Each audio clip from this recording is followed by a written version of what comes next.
സംസ്ഥാനത്തെ ആരോഗ്യ കേന്ദ്രങ്ങളിൽ കേന്ദ്ര സർക്കാരിന്റെ ബ്രാൻഡിംഗ് ഏർപ്പെടുത്തുന്നതിൽ ആരോഗ്യമന്ത്രിക്ക് മുൻപ് ഉത്തരവിറക്കി മുഖ്യമന്ത്രി പിണറായി വിജയൻ. ആരോഗ്യ സ്ഥാപനങ്ങൾ ആയുഷ്മാൻ ആരോഗ്യമന്ത്രി എന്ന പേരിലേക്ക് മാറ്റണമെന്ന കേന്ദ്ര സർക്കാർ ആവശ്യം അനുസരിക്കണമെന്ന ഉത്തരവ് മാർച്ച് 15-ന് മുഖ്യമന്ത്രി പുറപ്പെടുവിച്ചിട്ടുണ്ട്.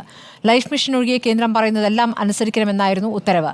കേന്ദ്ര ഫണ്ട് ലഭിക്കാതെ പ്രതിസന്ധി രൂക്ഷമായപ്പോഴാണ് മുഖ്യമന്ത്രി ഇടപെട്ടത്. പൂഴ്ത്തിവെച്ച ഉത്തരവിന്റെ പകർപ്പ് റിപ്പോർട്ടറിന് ലഭിച്ചു. ടി വി പ്രസാദ് വിവരങ്ങളുമായി. പ്രസാദ്, ഇപ്പോൾ ആരോഗ്യവകുപ്പിന് മുമ്പ് തന്നെ മുഖ്യമന്ത്രി ഇറക്കിയ ഉത്തരവിന്റെ പകർപ്പാണ് ഇപ്പോൾ ലഭിച്ചിരിക്കുന്നത്. ആ ഉത്തരവ് രഹസ്യമായി വെക്കേണ്ട സാഹചര്യം എന്താണ്? അശ്മതി, നമുക്ക് എല്ലാവർക്കും അറിയാവുന്നതുപോലെ കേന്ദ്രത്തിൻ്റെ ബ്രാൻഡിംഗ് നിർദ്ദേശം കേരളത്തിന് അനുസരിക്കാൻ കഴിയില്ലെന്ന് മുഖ്യമന്ത്രി പിണറായി വിജയനും വീണ ജോർജും ഉൾപ്പെടെയുള്ള മന്ത്രിമാരെല്ലാം നവകേരള സദസ്സിലുൾപ്പെടെ പലതവണ പ്രസംഗിച്ചതാണ്. പൊതുവേദികളിലും മിക്കവാറും വേദികളിലും കേന്ദ്രത്തെക്കുറിച്ച് പറയുമ്പോൾ ഈ ബ്രാൻഡിങ്ങിനെ കുറിച്ച് അവർ പറയാറുമുണ്ട്.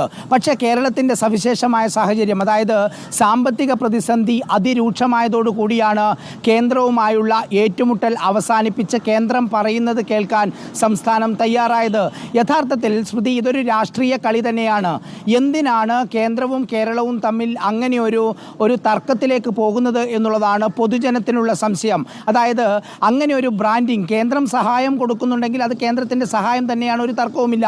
അതിൻ്റെ പേരിൽ എന്തിനാണ് ബ്രാൻഡിങ് എന്ന ന്യായമായ ചോദ്യമാണ് കേരളം ചോദിക്കുന്നത്. പക്ഷേ അങ്ങനെ ചോദിക്കുമ്പോഴും കേന്ദ്രത്തിൻ്റെ ഫണ്ട് ഉപയോഗിച്ച് ഒരു കാര്യം ചെയ്യുമ്പോൾ കേന്ദ്രം പറയുന്നതിൽ അനുസരിച്ചാൽ എന്താണ് പ്രശ്നമെന്ന മറുചോദ്യവും അതിലുണ്ട്. ചുരുക്കത്തിൽ NDAയും LDFും തമ്മിലുള്ള രാഷ്ട്രീയ കളിയിലാണ് കേരളം വലിയ പ്രതിസന്ധിയിലേക്ക് പോയത്. അത് ഗുരുതരമായി പൊതുജനങ്ങളെ ബാധിച്ചത് ആരോഗ്യ കാര്യത്തിലാണെന്ന് മാത്രം. ഇത് വലിയ പ്രശ്നമായി മാറിയപ്പോഴാണ് ഇക്കഴിഞ്ഞ ജനുവരി മാസം 30-ാം തീയതി ചീഫ് സെക്രട്ടറിയുടെ അധ്യക്ഷതയിൽ സംസ്ഥാനത്ത് യോഗം ചേർന്നത്.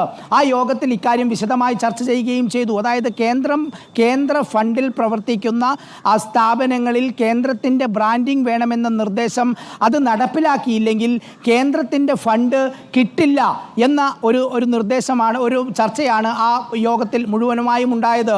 ഇത് ചീഫ് സെക്രട്ടറി ഉൾപ്പെടെയുള്ള ഉദ്യോഗസ്ഥർ മുഖ്യമന്ത്രിയെ കൃത്യമായി ബോധിപ്പിക്കുകയും ചെയ്തു.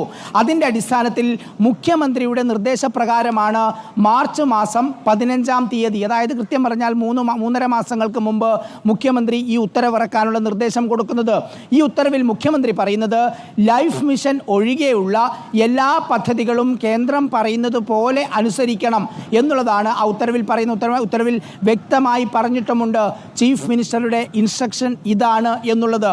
പക്ഷേ അവിടെ ഉണ്ടായ ഏറ്റവും പ്രധാനപ്പെട്ട ഒരു പ്രതിസന്ധി, മാർച്ച് 15-ന് മുഖ്യമന്ത്രി അങ്ങനെ ഒരു ഉത്തരവിറക്കി. ആ ഉത്തരവ് എവിടെയും പുറത്തേക്ക് വന്നതുമില്ല. പക്ഷേ ആ ഉത്തരവ് സംവിധാനങ്ങൾക്കെല്ലാം അറിയുകയും ചെയ്യാം. പക്ഷേ എന്നിട്ടും ആരോഗ്യവകുപ്പ് 2 ദിവസം മുമ്പ് മാത്രം പുറത്തിറക്കിയ ഈ ഉത്തരവ് അന്ന് ഇറക്കാൻ തയ്യാറായില്ല എന്നുള്ളതാണ്. പേരിന് വേണമെങ്കിൽ പെരുമാറ്റച്ചട്ടം പറയാമെങ്കിലും അതൊരു പുതിയ പദ്ധതിയോ അതല്ലെങ്കിൽ പൊതുജനങ്ങളെ മറ്റൊരു രീതിയിൽ ബാധിക്കുന്നതോ ഒന്നുമല്ലാത്തതുകൊണ്ട് പെരുമാറ്റച്ചട്ടം പ്രശ്നമല്ല എന്നുള്ളതാണ് ഈ രംഗത്തെ വിദഗ്ധർ പറയുന്നത്. പക്ഷേ എന്നിട്ടും 3 മാസം വൈകിച്ചതോടു കൂടിയാണ് ആരോഗ്യരംഗത്ത് വലിയ പ്രതിസന്ധി ഉണ്ടായത്.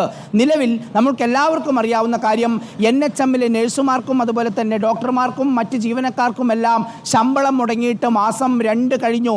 അവർ ഒരു സമരത്തിലേക്ക് പോകുന്ന ഘട്ടത്തിലാണ്. ഏറ്റവും ഒടുവിൽ കഴിഞ്ഞ ദിവസം ആരോഗ്യവകുപ്പ് ഈ ബ്രാൻഡിംഗ് നടപ്പിലാക്കാം, ആയുഷ്മാൻ ആരോഗ്യ മന്ദിർ എന്ന പേര് നൽകാമെന്ന തീരുമാനത്തിലേക്ക് ആരോഗ്യവകുപ്പ് എത്തിയത്.